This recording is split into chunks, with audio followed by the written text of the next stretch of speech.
Hey guys, Dr. Noah's here, Dr. Mike's here, Dr. Wanda Lee's here. Hope everybody is healthy, listening to us every Thursday morning around this time, 8:30 Eastern. We thought we'd share some tips or maybe some strategies on how to stay grounded in unprecedented times, without a doubt. And within staying grounded, I think emotional health may kind of creep up to that top. There was a great article. Dr. McCall had an article.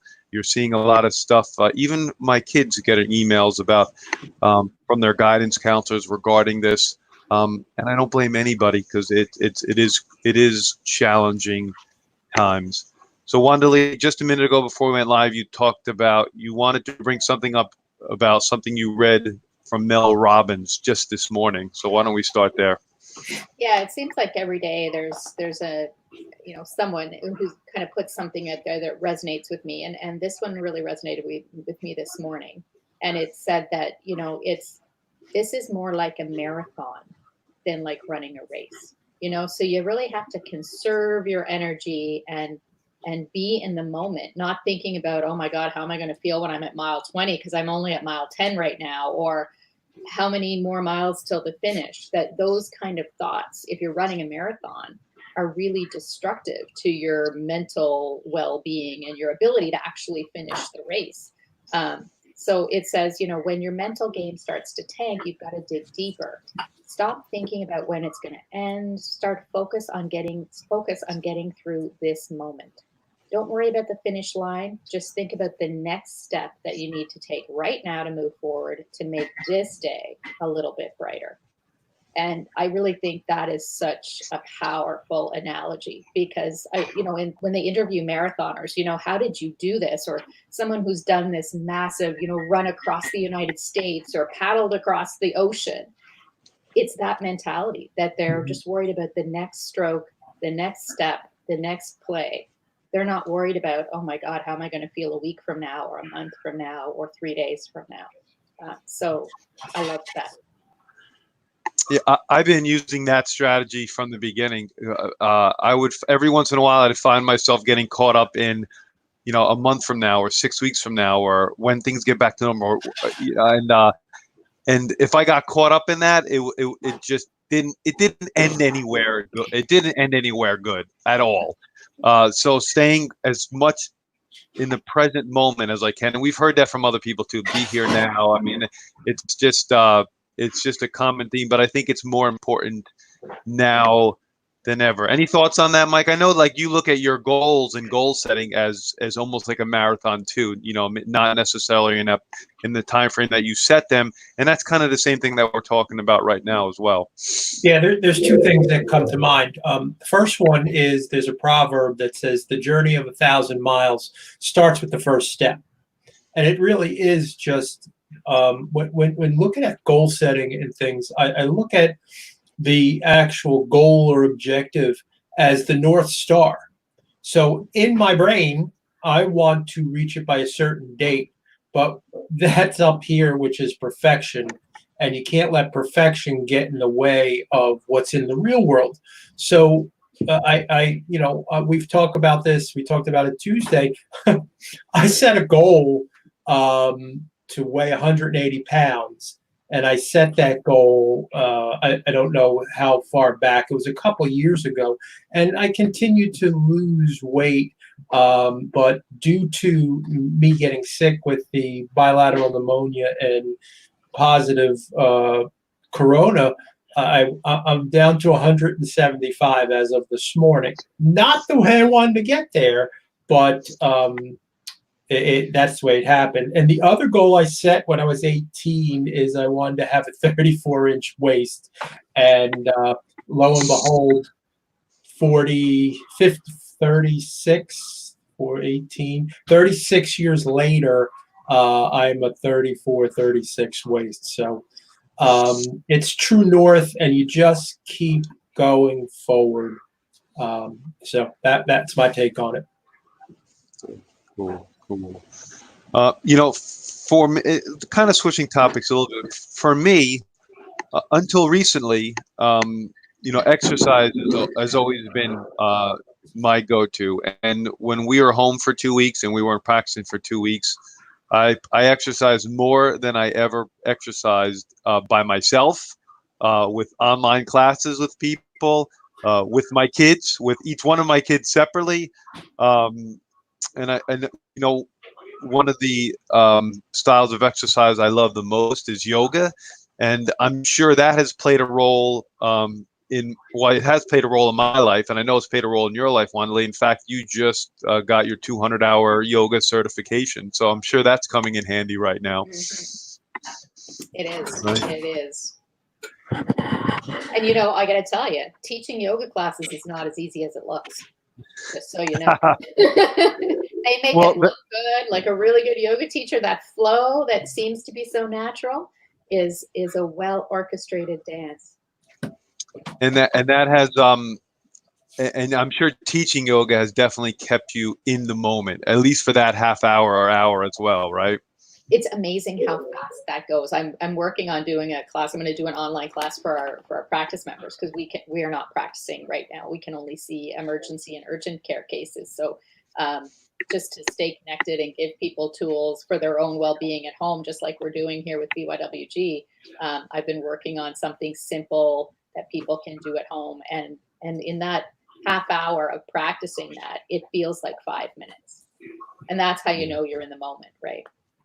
Yeah, just Mike, are you able to start working out again since your lungs got mangled? It depends, just like Chris Kent says, it depends on what your definition of working out is. Right now, we're currently up to walking around 2 blocks. Okay. Although in the office, walking up the stairs with that mask on is truly like a marathon. I feel like I am climbing Mount Everest. It is crazy. The one thing that popped into my head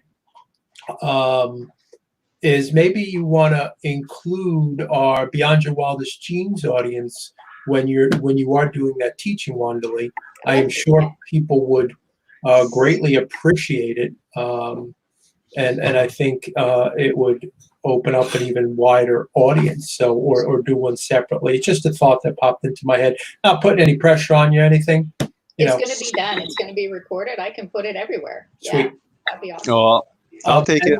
And the one thing, it's very interesting when you look at the three of us. We all share different traits and enjoy different things as three friends would. And Wandalee and Noah have gravitated to yoga, and then Noah and I have gravitated to meditation. Yeah. And the one thing I can tell you that's kept me grounded, I've tried for years to do meditation and to a modicum of success. But then right before this happened, I took the Ziva online meditation class. It's 2 weeks. It's pretty intense. It's twice a day with Emily Fletcher. And the results were dramatic. I can actually get into state almost immediately after that hardcore 2 weeks of that class. What do you think, Noah? Yeah, I think we might have mentioned this on one of the ones we did last week, Wandalee, but the Ziva online meditation class and Ziva meditation and Emily Fletcher is interesting. It's just a perfect example of, 2 years ago, hearing her name first through Dave Asprey in a quarterly box, and then seeing her on a couple podcasts, and then her releasing her book, stress, I forget what it is, but her book, and then Rob Wolf having her, saying how much, then you taking the class, and then finally after this touch point, it was like, well, you know what? Maybe it's time for me to take the class too. And I took the class. I finished it. It's been about 3 weeks now, and I've been doing the twice a day, 20-minute meditation, and I definitely am less tired and have more energy, but I still cannot fully, and I don't think I ever will, but I still have a hard time clearing my mind during that 20 minutes. But it is, for someone who's struggled with meditation for a very, very long time, it's one of the best things I've come across. And I look to take some sort of class with her in person as well sometime in the future. So we don't have any affiliation with that, but maybe you guys can put that link in the conversation under this on Facebook, just so people can Sure. find it if they're looking for that. 'Cause I I'm want sure to there's say lots it's of people with some time on their hands. yeah. I want to say it's really zivameditationonline.com. I think it's as simple as that. But for sure, Wanderley, I'm sure you meditate in some form too, right? Yeah, and I mean, I've always called yoga moving meditation because I find it's that same, absence of thought. Like you're really just not thinking about anything when you're in a true full yoga state. So it's kind of like that. And I like a guided meditation, yoga nidra, which is looks like you're sleeping, but you're really getting walked through. We talked about on a different call ages ago about singing bowls and vibration therapy, and there's a lot of classes like that that are really meditation in another version as well, guided meditation. So I like the guided part. My brain is busy as well, but I think this actual experience of this time has actually quieted my brain quite a bit. There's less distractions, there's less keeping busy, and it's really an opportunity to kind of figure out how to be quiet because you don't have as many things to do or places to be or whatever the case may be. And yeah, so day by day, some days are easier than others. You know, I'll tell a quick Yoga Nidra story. Yoga Nidra is great for the people who like guided meditation, and it is in the realm of yoga. But you're laying down, and somebody walks you through. And 3 years ago, my father had a severe spinal cord injury, and it was very emotionally exhausting. And one day I was like, you know what, I'm going to take this Yoga Nidra class to my yoga studio. I just need it. So I went and I laid down on the mat, and the instructor starts going through the whole Yoga Nidra thing. And I can't remember where she started, but I absolutely passed out. But at some point, I start hearing people making noise behind me. I'm like, God damn it! Why are people so noisy when we're trying to meditate? And I get up and come to find out, a whole hour went through. They were all leaving, and I was just like totally passed out, like sleeping. The instructor was kind of nudging me to get up. So that was one of my deepest meditation slash falling asleep experience I ever had. And boy, did I need that for sure. Mercola had an article today talking about emotional health, and he mentioned two energy type modalities that we all have experience with: emotional freedom technique, or tapping, which I've tinkered with a little bit, but I'm sure there's some people out there that have really experienced a lot more of it. And then NET, neuro emotional technique, which Mike and I have a good friend, Jennifer Redmond, who's an expert that I've used, and my family have used her too. So there are definitely certain energy techniques as well. And the two that come to mind is EFT, or tapping, and neuro emotional technique as well. Any of you guys have any thoughts on those types of modalities? I think the brain sync too. We've had some of that in our podcasts in the past. There's all kinds of music therapy type uh, modules as well, different apps, different protocols. I think all of those things that kind of retrain, they're all on that vibrational plane, to kind of retrain your neurology a bit. I like that.